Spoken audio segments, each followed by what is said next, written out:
우리는 굉장히 자유로운 시대에 살고 있습니다. 먹고 싶은 거 먹고, 또 하고 싶은 거 하고, 가고 싶은 데 가고, 때로는 또 어려운 이웃들을 위해 선행도 하고. 그런데 우리의 내면을 들여다보면 그렇지만은 않습니다. 우리 모두는 무언가에 빠져 있고 무언가를 추구하고 있습니다. 그것이 돈일 수도 있고, 그것이 일일 수도 있고, 아니면 나의 취미일 수도 있는 것입니다. 이것은 다양합니다. 이것을 우리는 중독이라고 하죠. 15절에서는 우리가 법 아래 있지 아니하고 은혜 아래 있으니 죄를 지으리요 라고 합니다. 우리가 원하는 것은 무엇이든지 할 수 있다는 말입니까? 지금도 성경에 있는 그 십계명을 우리가 지켜야 한다는 말입니까? 여러분, 구원파 이단을 잘 아시죠? 구원파 이단은 우리 영원히 구원받았으니까 이제는 어떤 죄를 지어도 상관없다고 주장합니다. 어차피 우리가 천국 갈 텐데 죄를 지으면 어떠냐고 방종한 삶을 삽니다. 그리고 그것을 자유라고 하죠. 내가 어떻게 살든 하나님은 나를 버리지 아니하시고 하나님은 나의 죄 용서해 주시기를 좋아하시는 분이시기 때문에 괜찮아, 이렇게 말합니다. 여러분, 근본적으로 말하면 우리 모두는 무언가에 빠져 있고 무언가를 추구하는 삶을 살고 있습니다. 그리고 그것의 노예가 되어서 우리는 그것을 섬기면서 살고 있습니다. 로마서 3장부터 5장에서는 하나님 앞에서 의롭다함을 받는 칭의를 말하고 있다면, 이제 6장부터는 칭을 받은 사람이 어떻게 하나님 앞에서 거룩한 삶을 살겠느냐에 관한 주제를 다루고 있습니다.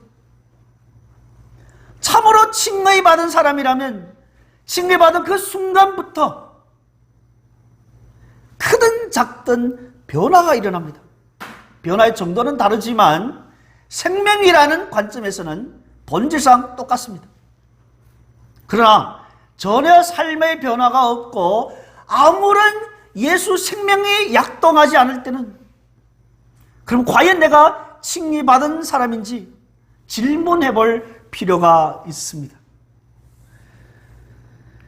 바울은 하나님께 순종하기 위해서 먼저는 두 가지 하지 말아야 할 것을 권면하고 있습니다.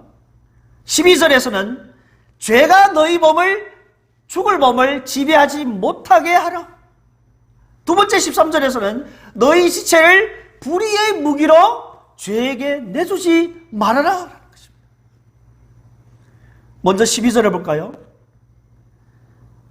예수를 믿는 우리는요, 주인이 하나님과 예수 그리스도로 이제 바뀌었습니다. 우리는 예수 그리스도 안에서 이제는 은혜와 생명의 통치를 받고 있습니다. 이제부터 죄는 더 이상 우리를 쥐락펴락하지 못합니다. 죄는 이제 우리의 더 이상 그 합법적인 주인이 되지 못했습니다. 그럼에도 불구하고 실질적으로는 끊임없이 죄는 우리를 공격하고 괴롭히고 우리를 장악하려고 합니다. 그리스도인은 이미 죄에서 이제 다 자유롭게 되었지만 우리는 끊임없이 죄와 싸워야 하는 것입니다. 이 싸움은 아직 끝나지 않았어요. 우리가 천국 가는 그날까지 계속해서 싸워야 하는 것입니다. 예수님을 믿고 나서 죄가 단번에 다 없어지면 얼마나 좋겠습니까? 그러나 죄는 결코 그렇게 한 번에 없어지지 않습니다. 우리는 죄와의 그 영적인 싸움에서 점점 더 하나님을 향해서 산자로 여기고 또 그렇게 살아가는 것이, 이것을 우리는 성화라고 합니다. 우리는 거룩하다고 하나님이 선포하시는 그 칭의는 한순간에 이루어집니다. 그리고 그것은 결코 번복되지 않습니다.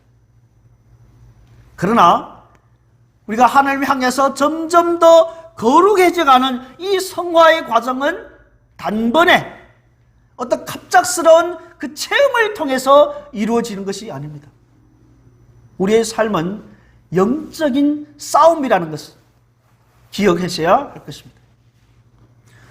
이 영적인 싸움은 우리가 죽을 때까지 이어지는 그 과정이고 반복적으로 진행되고 있습니다. 야고보서 4장 7절 말씀 함께 볼까요? 그런즉 너희는 하나님께 복종할지어다. 마귀를 대적하라. 그리하면 너희를 피하리라. 불신자는 마귀를 결코 대적할 수가 없습니다. 왜냐하면 마귀는 그들의 합법적인 주인이기 때문입니다. 그러나 신자의 경우는요, 마귀를 대적하라. 그리하면 너희를 피하리라. 이 말씀 그대로인 것입니다. 12절, 오늘의 말씀 12절 그 끝부분에 보면 몸의 사욕에 순종하지 말고 이렇게 되는데요. 사욕이라는 것은 욕심을 말합니다. 물론 우리가 선한 일에도 욕심을 부릴 수도 있습니다. 또 먹고 싶다, 보고 싶다, 일하고 싶다, 이런 욕심이 생길 수도 있습니다. 그러나 여기서 말하는 사욕은 그런 것이 아닙니다. 성경에서 말하는 사욕은 죄악된 욕망을 가리키는 것입니다. 돈에 대한 유혹이라든지 세상의 염려, 또 악한 것에 대한 그런 욕구, 원망, 불평, 자랑, 이런 거 관련되는 욕망인 거죠. 우리의 이 죽을 몸에는요, 욕구가 있습니다. 이러한 욕구들이 하나님이 원하지 않는 방향으로 발산이 될 때 그것은 죄악된 욕구가 되는 것입니다. 그 내 마음속에서 발산되어 나오는 그 욕구대로 사는 것이 바로 죄로 하여금 왕노릇하게 내어주는 것입니다. 13절을 보면 또한 너희 지체를 불의의 무기로 죄에게 내주지 말고, 죄에게 우리의 지체를 바치지 말라는 것입니다. 어떻게 하라고요? 그러면 오직 너희 자신을 죽은 자 가운데서 다시 살아난 자 같이 하나님께 드리며 너희 지체를 의의 무기로 하나님께 드리라. 아멘. 인간의 최대 목적은 삶의 매 순간마다 하나님을 영화롭게 하는 것입니다. 그러므로 나의 입이 죄를 향하고 있는지 아니면 하나님을 향하고 있는지, 나의 눈이 죄를 향하고 있는지 아니면 하나님을 향하고 있는지, 나의 발이 죄를 향하고 있는지 아니면 하나님을 향하고 있는지, 나의 감정이, 나의 행동이 죄를 향하고 있는지 하나님을 향하고 있는지 매 순간마다 점검해야 할 것입니다. 우리는 우리의 이 모든 지체를 의의 무기로 하나님께 드려야 하는 것입니다. 왜 그렇게 살아야 합니까? 14절에서 이렇게 말합니다. 죄가 너희를 주장하지 못하리니 이는 너희가 법 아래 있지 아니하고 은혜 아래 있음이라. 아멘. 사도 바울은 6장에서 반복적으로 사용하는 단어가 있습니다. 그것은 안다 혹은 믿는다라는 단어였습니다. 지난주에 우리 나눈 말씀에서 보면 3절 끝부분에 보면 알지 못하느냐 이 단어가 나옵니다. 그 다음 6절에서는요 우리가 알거니와, 또 8절 끝부분에 보면 그와 함께 살 줄을 믿노니, 9절 끝부분에서도 보면 알미로다 끊임없이 반복하고 있습니다.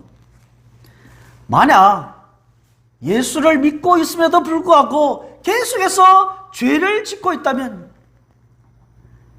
그러면 예수님을 믿음으로 내 자신에게 어떠한 일이 일어났는지를, 그 의미를 모르는 것입니다. 그래서 우리는 예수님의 십자가 사건이 나에게 어떤 변화가 일어났는지, 나는 누구인지를 끊임없이 기억하고 또 반복적으로 묵상해야 할 필요가 있는 것입니다. 오늘 세 가지를 함께 나누겠는데요. 먼저는 나는 어떤 존재요? 그리스도의 피로 속량받은 존재인 것입니다. 예수님께서 이렇게 말씀하셨습니다. 마가복음 10장 45절에서는 인자가 온 것은 섬김을 받으려 함이 아니라 도리어 섬기려고 하고 자기 목숨을 많은 사람의 대선물로 주려 함이니라. 그래서 예수님이 이 땅에 오신 것입니다. 이것을 우리가 기억한다면 내가 내 자신의 주인인 것처럼 그렇게 행동하지는 않을 것입니다. 그러면 사도 바울처럼 그렇게 고백할 수가 있습니다. 로마서 1장 14절에서 바울은 이렇게 고백하죠. 헬라인이나 야만인이나 지혜 있는 자나 어리석은 자에게 나는 다 빚진 자로다. 여러분, 우리는 복음의 빚진 자이기 때문에 우리가 살아도 주를 위해 살고 죽어도 주를 위해 죽나니 그러므로 우리는 사나 죽으나 주님의 것입니다. 아멘. 두 번째, 우리는 죄로부터 이제 해방된 사람들입니다. 우리는 하나님의 자녀이고 하나님의 영이 우리 안에 거하시기 때문에 우리는요, 죄의 욕망을 다스릴 수 있는 그러한 힘이 있는 것입니다. 세 번째는 나는 특별히 죄를 짓지 않게 하기 위해서 구원받은 존재인 것입니다. 디도서 2장 14절 말씀을 함께 보도록 하겠습니다. 그가 우리를 대신하여 자신을 주심은 모든 불법에서 우리를 속량하시고 우리를 깨끗하게 하사 선한 일을 열심히 하는 자기 백성이 되게 하려 하심이라. 아멘.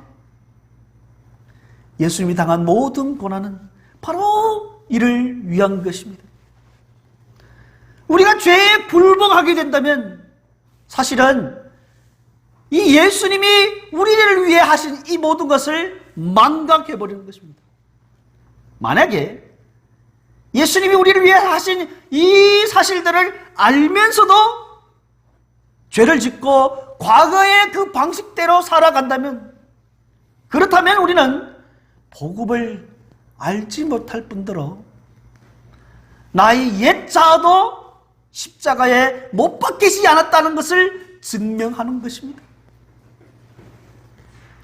예수님이 죽으신 그 목적을 알고 우리가 감사하며 그것을 끊임없이 생각할 때 우리는 우리 자신을 하나님께 드리면서 경건한 삶을 살 수 있게 됩니다.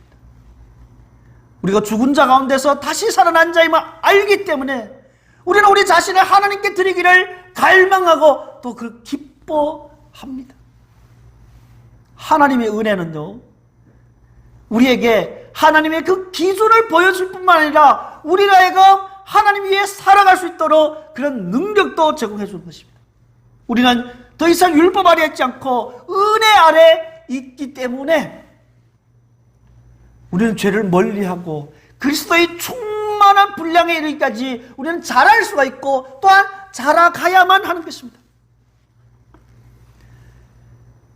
죄의 사역에 우리 지체를 드리지 말고 하나님께 우리 지체를 드려서 순간순간 하나님 위해서 살아가시기를 주님 이름으로 축복합니다.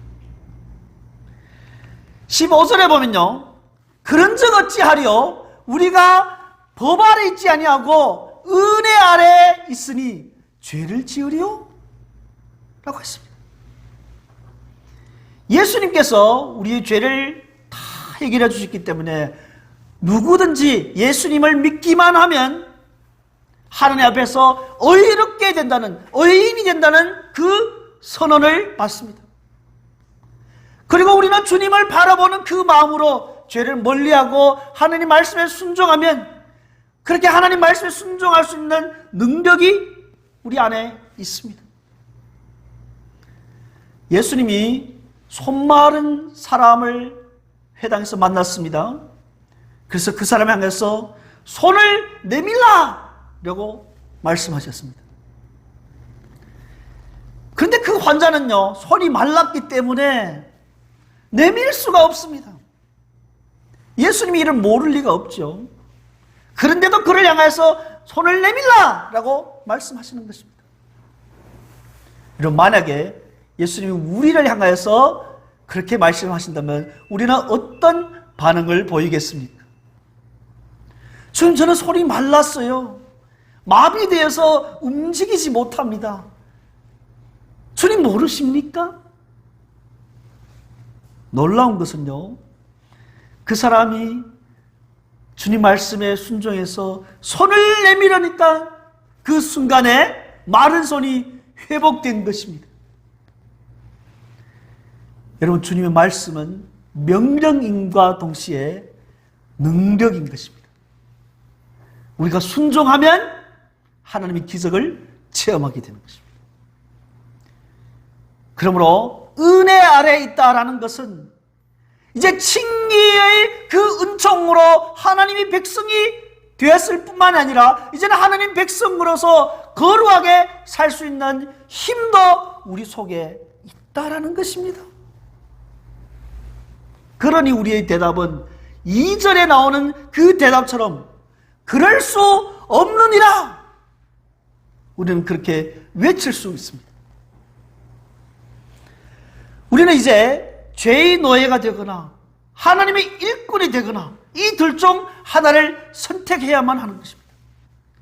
둘 다 되거나 아니면 둘 다 아니거나 이럴 수는 없습니다.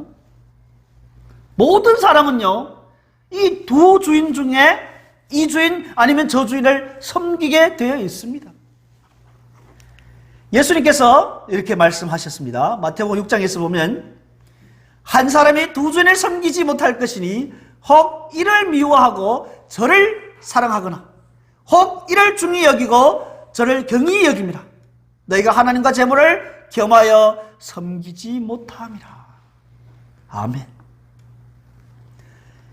그래서요, 이제 아래 16절부터는 이제 두 주인, 두 신분에 대해서 대조하면서 말해주고 있습니다. 16절에서 보면 죄의 종과 순종의 종을 대조하고 있습니다. 그리고 17절과 18절에 보면 죄의 종과 의의 종을 대조하고 있습니다.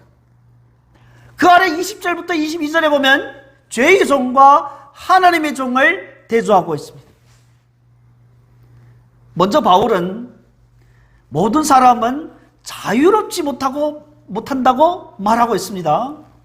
16절에 보면요, 너희 자신을 종으로 내주어 누구에게 순종하든지 그 순종함을 받는 자의 종이 되는 줄을 너희가 알지 못하느냐? 모든 사람은 종으로 내주어서 그 주인에게 순종하게 되어 있다는 것입니다.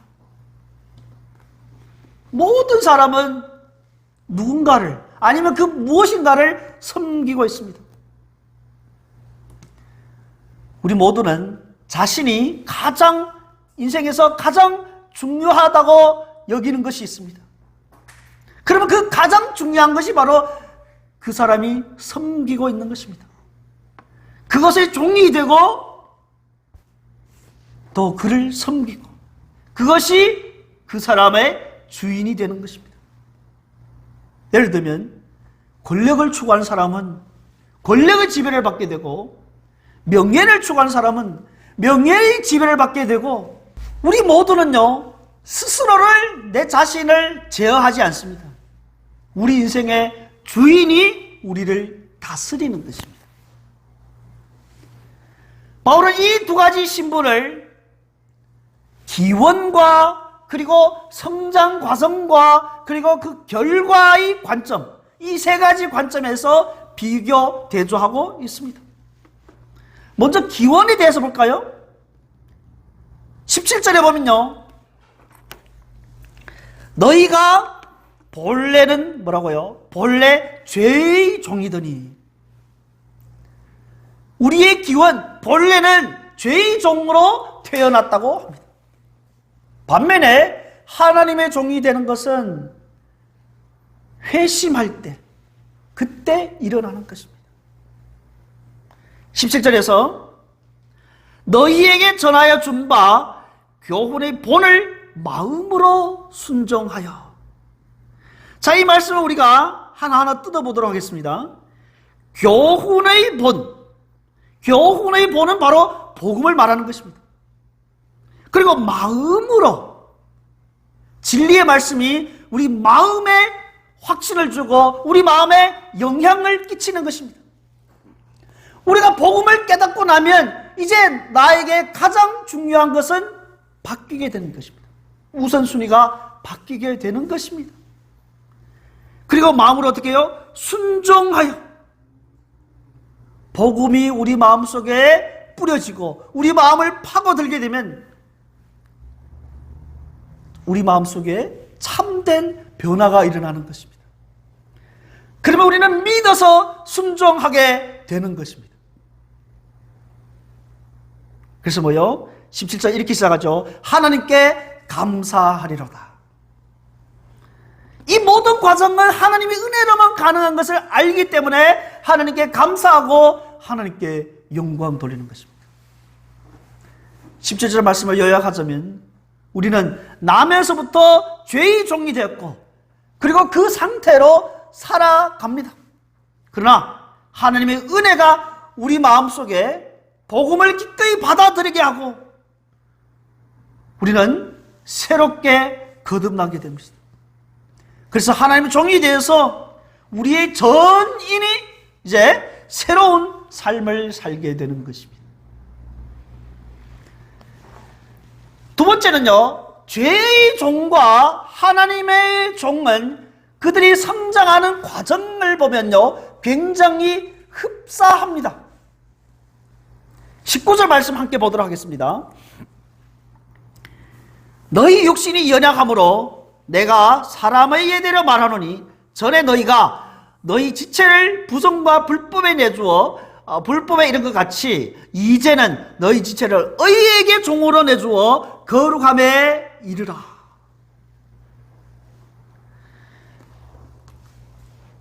사람들은요, 본래의 그 모습 그대로 멈춰 있지 않습니다. 죄의 종은 점점 더 타락하게 되는 것입니다. 우리 앞에 그림을 보겠습니다. 우리의 이 두뇌는 사고의 틀이라고 하죠. 여기에서 이제 어떤 생각을 하느냐에 따라서 그것이 감정으로 표출하게 되고 그것이 행동으로 표출하게 되고 이런 행동들이 한 번, 두 번 이루어지게 되면 그것이 습관이 되는 것이고 그런 것이 쌓여서 한 사람의 인격이 되고 그 사람의 인생이 되고 그 사람의 영원한 삶을 결정하게 됩니다. 그렇다면 죄의 종은 이 안에서 생각하는 것이 모두 다 죄악된 것이기 때문에 그러면 그 속에서 죄악된 생각이 나오고 죄악된 감정이 나오고 행동이 나오고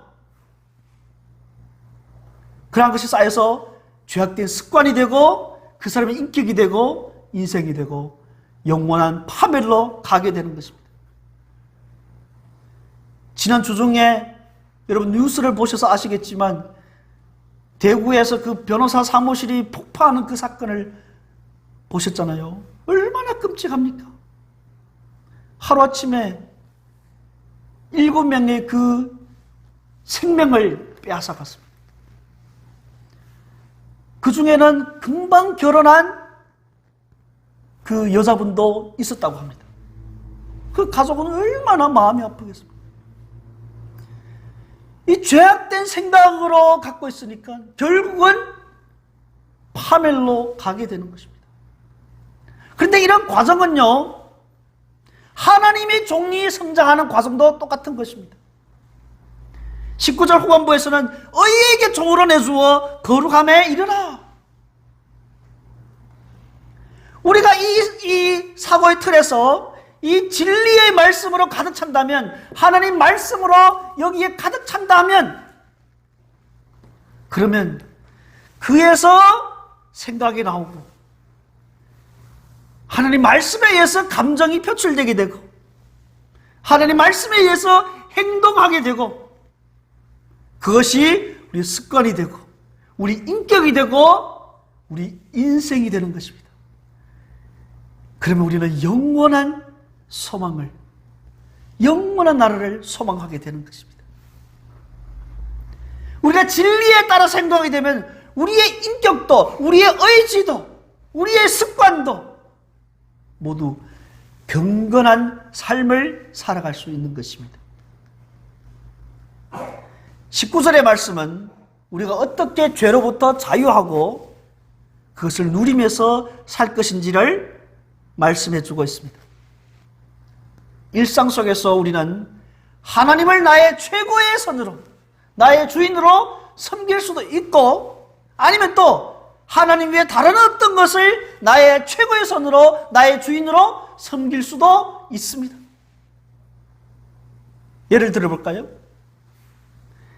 누군가 내게 모진 말을 했어요. 그러면 우리가 어떻게 반응하겠습니까? 지금 나를 무시하는 거야? 내 가만히 두지 않을 거야. 반드시 내가 갚아주겠어.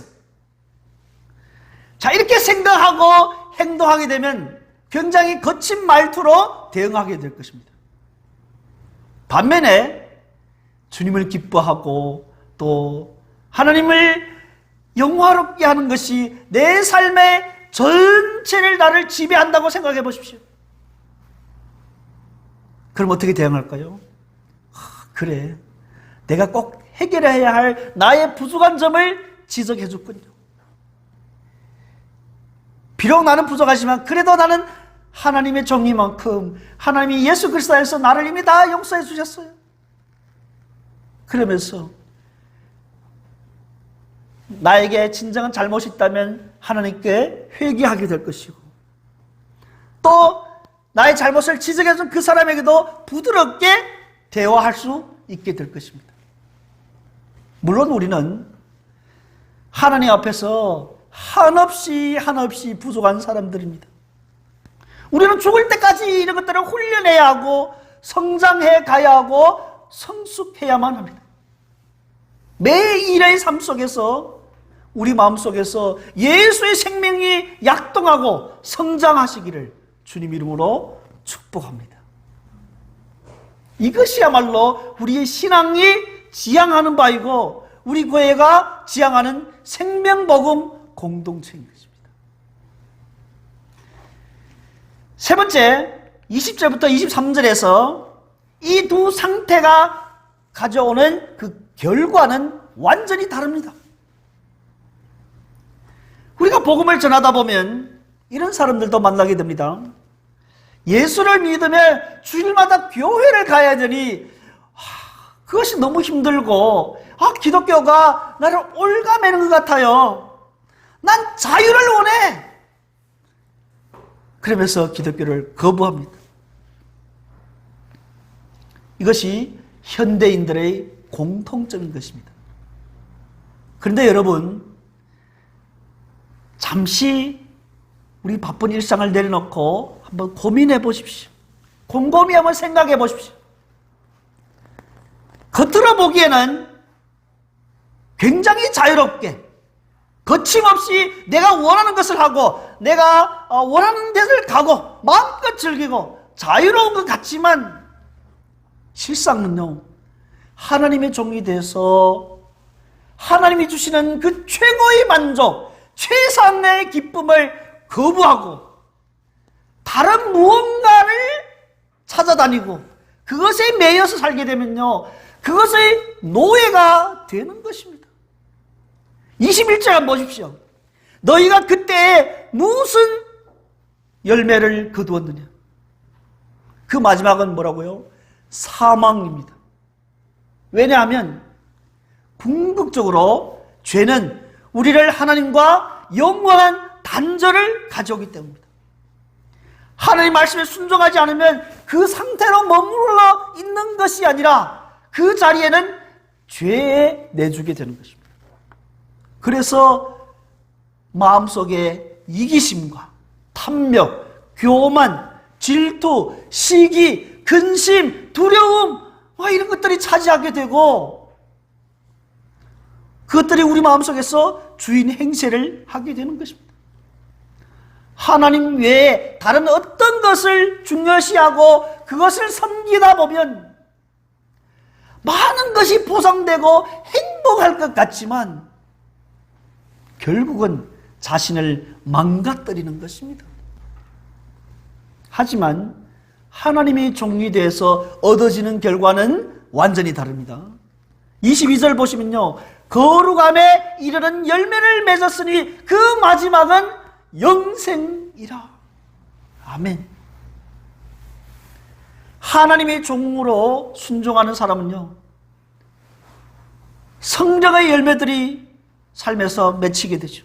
사랑과 희락과 화평과 오래 참음과 자비와 양성과 충성과 온유와 절제니, 이러한 성령의 열매들을 많이 맺히게 되며 또한 영원한 나라를 소망하게 되는 것입니다. 결국 죄가 지불하는 삭은요, 그것이 일시불이든 아니면 할부든 그 삭은 죽음인 것입니다. 우리 모두는 본래 죄를 위해서 죄 안에서 살아가는 존재이고 그 죄에 대해서 자신이 그에 마땅한 대가를 치러야 하는 것입니다. 죄의 삭을 지불해야만 합니다. 그런데 하나님의 종이 되어서 우리가 그리스도 예수 안에서 이제는 영생에 이르게 되는 것입니다. 여러분, 우리는 예수 그리스도를 믿어서 이제는 죄의 종에서 순종의 종으로, 의의 종으로, 하나님의 종으로 바뀌었습니다. 그리고 우리는 실제로 우리의 새로운 신분에 합당하게 살아가야만 하는 것입니다. 빌립보서 1장 27절에서 오직 너희는 그리스도의 복음에 합당하게 생활하라 라고 말씀하십니다. 여러분, 예수님이 십자가에서 죽으신 그 목적이 무엇입니까? 우리 함께 고린도후서 5장 15절 말씀을 봅니다. 그가 모든 사람을 대신하여 죽으심은 살아있는 자들로 하여금 다시는 그들 자신을 위하여 살지 않고 오직 그들을 대신하여 죽었다가 다시 살아나신 이를 위하여 살게 하려 함이라. 아멘. 주님이 죽으시고 다시 사신 것은 우리로 하여금 하나님을 향하여서 하나님께 헌신하기 위해서, 그렇게 하기 위해서 죽으신 것입니다. 그러므로 우리의 손, 우리의 발, 우리의 눈, 입, 우리의 재능, 우리의 감정, 그 어느 것 하나도 내 자신을 위해서 사용하면 안 되는 것입니다. 오직 하나님의 영광을 위해서 바치는 그런 의의 도구가 되어야 하지 않겠습니까? 또 알아볼까요? 고린도전서 6장 같이 읽습니다. 너희는 너희 자신의 것이 아니라 값으로 산 것이 되었으니 그런즉 너희 몸으로 하나님께 영광을 돌리라. 아멘. 여러분, 우리 인생은 짧습니다. 성경은 우리 인생을 잠깐 보이다가 없어지는 안개와 같다고 했습니다. 우리가 매주 외치는 저 구호는요, 우리가 그냥 외치기만 하는 그 구호에 멈춰서는 안 되는 것입니다. 저것이 우리 인생의 목표가 되어야 하고 우리가 살아야 하는 의미가 되어야 될 줄 믿습니다. 우리 다시 한번 외쳐볼까요? 오직 한 번뿐 인생 속히 지나가리라. 그리스도를 위한 것만이 영원하리라. 아멘.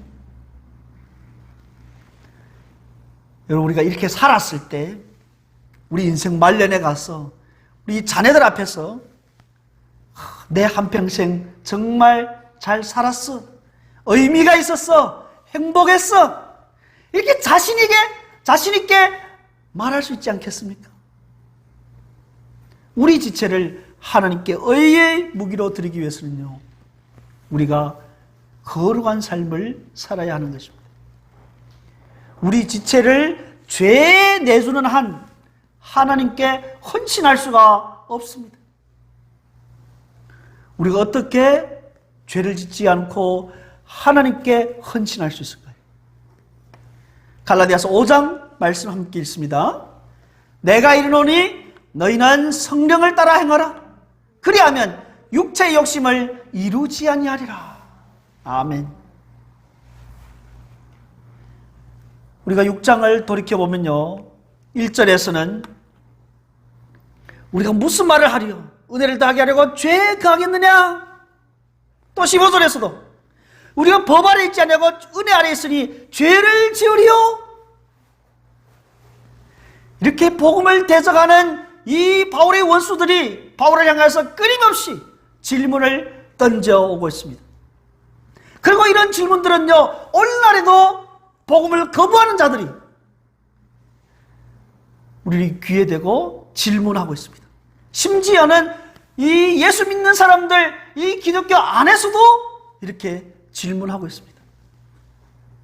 여러분, 에덴 동산에서 뱀이 하와에게 유혹을 할 때 하나님이 참으로 너희에게 이 동산 모든 나무의 열매를 먹지 말라 하시더냐, 이렇게 막 속삭이는 것입니다.